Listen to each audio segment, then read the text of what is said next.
Natural hair colour కోసం చూస్తున్నారా? అయితే Anoos henna and black expert వాడండి. నమస్తే రమ్మగారు. నమస్తే జయ. రమ్మగారు, మార్గశిర మాసం మొత్తం కూడా విష్ణుని పూజిస్తాం, విష్ణుని ఆరాధిస్తాం, విష్ణు సహస్రనామాలు చదువుకోవాలి. అందరూ సామూహికంగా చదువుకున్నా మంచిది. విష్ణు సహస్రనామాలతో పాటు లక్ష్మి అష్టోత్తరం కూడా చదువుకోవాలి కదండి. దీనికి గల ప్రత్యేకమైన కారణాలు ఏంటి రమ్మగారు? విష్ణు సహస్రనామాలు మొత్తం చదువుకోవాలా? విష్ణు సహస్రనామం ఏంటంటే, ఏదైనా ఒక సహస్రనామం ఒక దైవనామం అనుకో జయ. మనము ఒక దైవ సంబంధమైన రామాను, కృష్ణాను, గోవిందాను, మధుసూదన, జనార్దన ఏదైనా ఒక నామం చదువుకో. ఈ నామానికి సంబంధించిన ఎనర్జీ రిలీజ్ అవుతుంది దాంట్లోంచి. మనం పదే పదే అనుకోవటం వల్ల ఈ ఎనర్జీ వల్ల ఏ వ్యక్తి అయితే అంటాడో అతని లోపల మార్పు సంభవిస్తుంది. నామాన్ని ఎవరు ఉచ్చరిస్తారో వాళ్ళ లోపల కొన్ని మార్పులు సంభవిస్తాయి. బయటకి కనుక ఉచ్చరిస్తే చుట్టూతా ఉన్న వాతావరణం కూడా పవిత్రమవుతుంది. ఏమంటారు? Positive energy. ఈ ఎనర్జీ యొక్క ప్రభావం వల్ల అంటే ఆ పదంలో ఉన్నటువంటి శక్తి తరంగాల వల్ల, ధ్వని తరంగాల వల్లే మన చుట్టూతా ఉన్న వాతావరణం కూడా శుభ్రపడుతుంది. మనుషులకి, వ్యక్తులకి ఆరా అంటాం. మన చుట్టూతా ఒక కాంతి వలయం ఉంటుంది. ప్రతి వాళ్ళకి ఉంటుంది. ఒక్కొక్కళ్ళు మొహం చూడంగానే సామాన్యంగా ఉన్న, ముక్కు మొహం మామూలుగా ఉన్న భలే ఆకర్షణీయంగా ఉంటారు. వాళ్ళ ఆరాలో ఉందన్నమాట. వాళ్ళ చుట్టూతా ఉన్న కంటే ఉన్నటువంటి కాంతి వలయంలో ఉన్నది ఆ శక్తి. ఆకర్షించగలిగే శక్తి ఆ కాంతి వలయంలో ఉంటుంది. ఆరా అంటాం ఇంగ్లీష్లో. ఈ ఆరా ఎప్పుడు మనము ఇలాంటిది మంచి పదాలు, దైవ సంబంధమైన నామాలు ఉచ్చరిస్తూ ఉంటే ఆరాలో ఉన్న నెగిటివ్ ఫోర్సెస్ పోతాయి. ఆరా పుల్ చేయబడుతుంది, అంటే లాగబడుతుంది. మనకి దగ్గరగా కొంచెం ఇంత దూరంలో ఉంటుంది, అది ఇట్లా విస్తరిస్తుంది. ఈ ఆరా విస్తరించడం వల్ల ఏమవుతుంది? జనాకర్షణ పెరుగుతుంది. ప్రజలు మనకి ఆకర్షితులవుతారు. దీంతోపాటు నెగిటివ్ ఎనర్జీ ఏది మన దగ్గరికి రాదు. నెగిటివ్ ఎనర్జీస్కి మనం లోబడం, మనము అందులోకి వెళ్ళం, ఏది మన మీద పడదు. దీనివల్ల ఏమవుతుంది? మనం పూర్తిగా సరి అయిన మానవుడిగా ప్రవర్తించగలుగుతాం. మానవ లక్షణాలు కొన్ని ఉన్నాయా? మృగ లక్షణాలు కొన్ని ఉన్నాయి. మనుషులు మృగాలుగా మారిపోయే అవకాశం ఎక్కువ. మరీ పెద్ద మృగంగా మారకపోయినా మానవీయ లక్షణాలు కోల్పోతున్నాం అనుకో, అది తప్పే, అది కూడా పనికిరాదు. మనం మనిషిగానే ఉండాలి. మనుషులకి లోపల బోల్డని దుర్గుణాలు ఉంటాయి. నీకు తెలిసిందే కదా, కామ, క్రోధ, లోభ, మోహ, మదమాత్సర్యాలు, అరిషడ్వర్గం అంటాం. అది మనతో పాటే ఉంటుంది. ఈ మనతో పాటే ఉన్నటువంటి అరిషడ్వర్గము మనం ఉచ్చరించే ఈ నామావళి వల్ల తొక్కివేయబడుతుంది లోపలికి. అది పైకి రాదు. అది ఎప్పుడైతే అవి పైకి రాకుండా ఉంటాయో మనం మనుషులుగా మరింతగా ప్రూవ్ అవుతూ ఉంటాం, మరింత మనుషులుగా ఉంటాం. అట్లా ఉన్నవాడే మర్యాద పురుషోత్తముడైన భగవంతుడు రాముడు. అరిషడ్వర్గం రానివల ఆయన దగ్గరికి. చూడు, 2 యుగాల ముందు వాడు ఇప్పటికీ మన నాలుక మీదే ఉన్నాడు స్వామి. అవును కదా, ఆయన కళ్యాణ గుణాలనే చెప్పుకుంటూ ఉంటాం. ఆ అరిషడ్వర్గాన్ని లోపలికి తొక్కటానికి సాధారణంగా ప్రతి వాళ్ళకి ఉపయోగపడితే నామ సంకీర్తన. నువ్వు ఇప్పుడు రామకృష్ణ గోవింద అన్నవే కాకుండా భగవంతుడివిగా చెప్పబడేటువంటి ఎన్నో రకాల కళ్యాణ గుణాలు, ఎన్నో రకాల అత్యద్భుతమైన విషయాలు, ఆయన్ని గురించిన ఎన్నో విషయాలు, జరిగిన కథలు, ఎందరో భక్తుల్ని ఆయన ఎట్లా భగవంతుడు తన యందు లీనం చేసుకున్నాడు, ఆయనలో ఉన్న అద్భుతమైన శక్తులు, ఆయన యొక్క కళ్యాణగాత్రంగా చెప్పబడే మహాపరమాద్భుతమైన శరీర వర్ణన, ఇవన్నీ ఆయన ఆయుధాలు. ఆ ఆయుధాలు ధరించినప్పుడు ఆయన ఎట్లా ఉంటాడు, ఈ ఆయుధంతో ఎలాంటి అద్భుత మహోత్కృష్టమైన కార్యాలు ఆయన చేశాడు, అవన్నీ కలిపి చెప్పి గుదిగుచ్చినట్టుగా ఉన్న సహస్రనామాలు కనుక చదువుకుంటే భగవంతుడి యొక్క కళ్యాణ గుణాల లోపలికి వెళ్ళిపోతాం. మనం పూర్తి పాజిటివ్ ఆరాలోకి వెళ్తాం. అప్పుడు మనం పూర్తి మనుషులుగా ఉండే అవకాశం లభిస్తుంది. దీంతో పాటుగా మనతో పాటే ప్రపంచం అంతా దేనితోటి నడుస్తుంది? ప్రకృతితోటి నడుస్తూ ఉంటుంది ఇదంతా. దీంట్లో 9 గ్రహాలు ఉన్నాయి, నవగ్రహాలు, భూమి, ఆకాశము ఉన్నాయి. వాళ్ళ మధ్యలో మనం తిరుగుతూ ఉంటాం. ఈ గ్రహాలు ఒకటి మనకి పాజిటివ్గా తిరుగుతుంది, ఒకటి నెగిటివ్గా తిరుగుతుంది. ఒక్కొక్కటి ఎదురు వస్తే మనకి ఏదైనా ఇబ్బంది రావచ్చు, ఒక్కొక్కటి వెనక్కి వెళ్తే మనం ఇబ్బందుల్లో పడవచ్చు, ఒకటి ముందుకు వస్తే మనకి ఏదైనా కొత్తది రావచ్చు. ఇలాంటి నామావళి కనుక చదివే అలవాటు ఉన్న వాళ్ళకి ఈ గ్రహాలు కూడా సంతులనంగా వెళ్తాయి. గ్రహం అటు తిరిగిపోయినా నీకు సమస్య ఉండదు, ఎందుకంటే భగవన్నామం నీతో ఉంటుంది కాబట్టి. మనం ఈ బ్యాలెన్స్ కోసమే మన జీవితాల్లో ఈ హార్మోనీ కోసమే మనం ఏం చేస్తాం, నామపారాయణైనా చేస్తాం, దేవాలయ దర్శనమైనా చేస్తాం. అన్నప్పుడు దేవాలయ దర్శనం కుదరకపోవచ్చు, కానీ నామ సంకీర్తన మనమే చేసుకోవచ్చుగా. అవును. ఒకటి చిన్న చిన్న నామాలు కాకుండా మాలలుగా ఉన్నటువంటి చక్కగా వరుసగా మొదలుపెట్టి చెప్పబడినటువంటి నామాలు చదువుకుంటే విశేషమైన ఫలితం లభిస్తుంది. అందుకని సహస్రనామం చెప్పబడింది. విష్ణువుని కనుక మనం ఎక్కువగా తలుచుకుంటే చాలా గ్రహాలు మనని ఏమంటారు, మన యందు సానుకూలంగా ఉంటాయి. అందుకని విష్ణు సహస్రనామం చెప్పారు. ఈ మార్గశిరాన్ని ఏమంటారు, యమదంశలుగా చెప్పబడే మాసాల్లో మార్గశిరం ఒకటి. మరణాలు ఎక్కువ డిసెంబరే చాలా చెడ్డ మాసం. ఎక్కువ మంది మరి చలికి వాటికి అన్నిటికీ అన్ని రకాలు అనుకో, కానీ ఎందుకనో మనకి సంప్రదాయాల్లో ఇది చెప్తారు. నెలపట్టాక ఇంకా ఎక్కువ చూస్తాం. మార్గశిరమే అలాంటిది, చలి పెరిగిపోతుంది. అందుకని ఇలాంటప్పుడు మనకి ఈ జీవశక్తిని మరింతగా పెంచేటువంటి సహస్రనామ పారాయణ మంచిది. ఇందులో విశేషంగా ఎవరు చేయాలి ఎవరు చేయకూడదు అంటే అందరూ చేయాలి, అందరూ చేయొచ్చు. ఎప్పుడు చేయాలి? సాయంకాలం చేస్తే చాలా మంచిది. సాయంత్రం అనుసంధానం చేయాల్సిన స్తోత్రాల్లోనే విష్ణు సహస్రనామం చెప్పబడింది. మీరు పొద్దున చదువుకుని సాయంత్రం కూడా చదువుకోవచ్చు. ఈయన్ని అనుసంధానం చేసి మనం విష్ణు సహస్రనామం చదువుకుంటే ఆయనతో పాటు మనం లక్ష్మీ అష్టోత్తరం కూడా చదువుకోవాలి. అయితే మళ్ళీ ఏ గ్రహాలు ఎవరికి, ఏ నక్షత్రం వాళ్ళకి, ఏ రాశి వాళ్ళకి అంటే అన్ని రాసుల వాళ్ళకి ఉపయోగపడే ఒక ప్రత్యేకమైన విషయం ఉంది విష్ణు సహస్రంలో.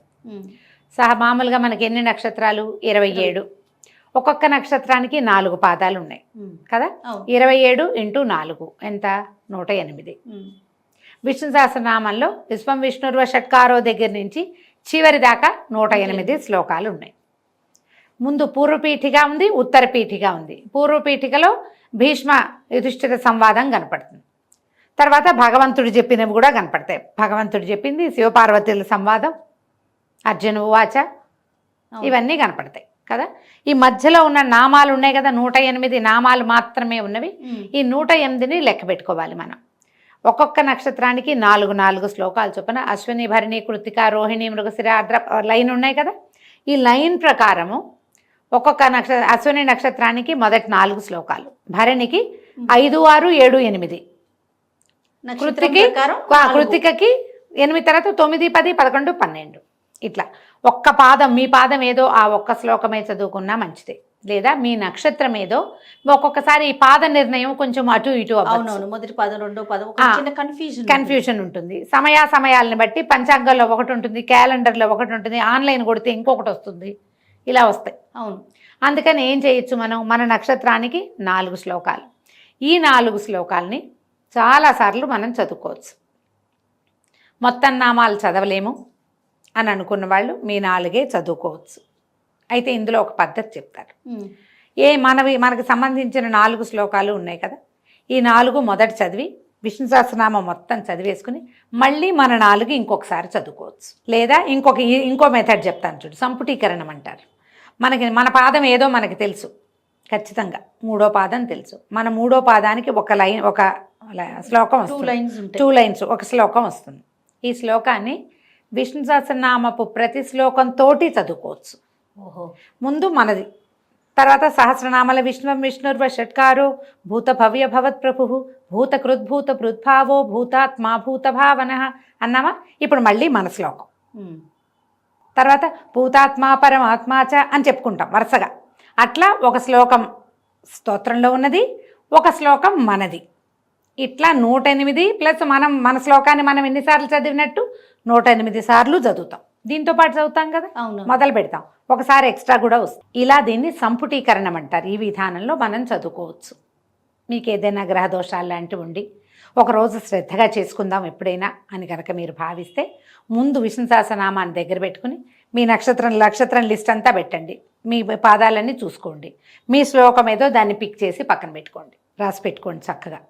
మీరు మీ నక్షత్రం ఏ రోజు ఉందో, నక్షత్రం ఉంటుంది కదా, నెలలో ఒక రోజు మన నక్షత్రం వస్తుంది కదా, ఆ రోజు కూర్చుని మీ నక్షత్రం రోజున కనుక మీరు ఇది చేశారా ఎంత అద్భుతంగా ఉంటుందో. చక్కగా స్వామివారికి పటిక బెల్లంతో చేసిన పానకము, పటిక బెల్లం వేసాను, బెల్లం పానకం కూడా చేయొచ్చు. ఏమిటో నాకు ఆ పటిక బెల్లం అలవాటు, అందుకని అదే చెప్తున్నాను.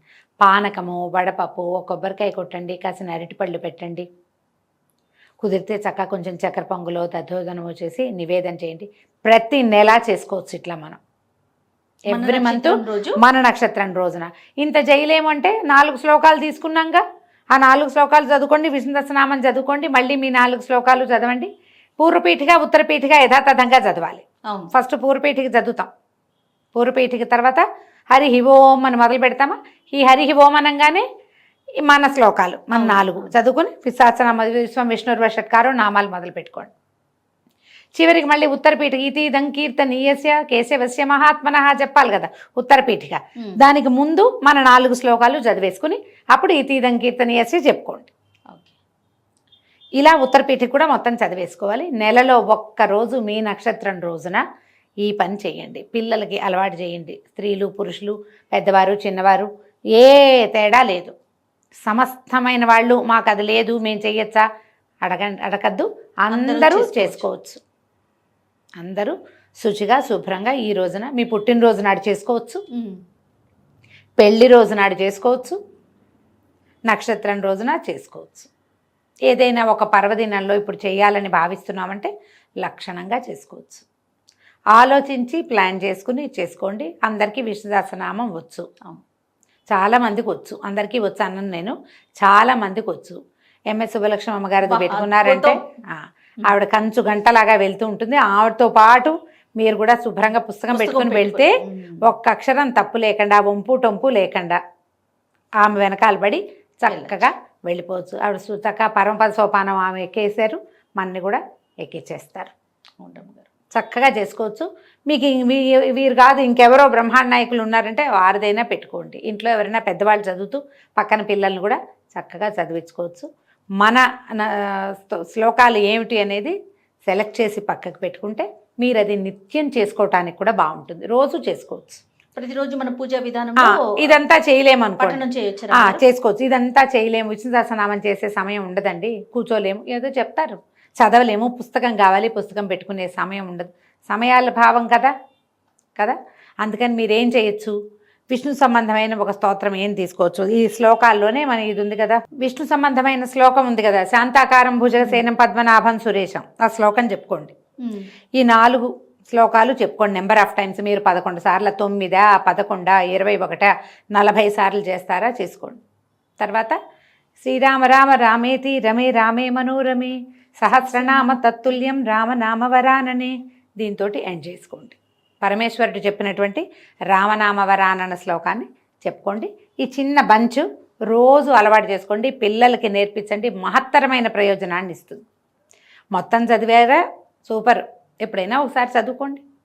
ఇంత చేయగలమంటే ఈ కాస్త బంచు ఏ పిల్లలకి ఆ పిల్లలకి వాళ్ళ నక్షత్రానికి ఆ 4 శ్లోకాలు, ముందు శాంతాకారం, తర్వాత శ్రీరామరామ రామేతి, ఎన్నైనాయి 4, 1, 5 + 1 6 శ్లోకాలు రోజు చేస్తే నక్షత్ర శాంతి అమోఘంగా జరుగుతుంది.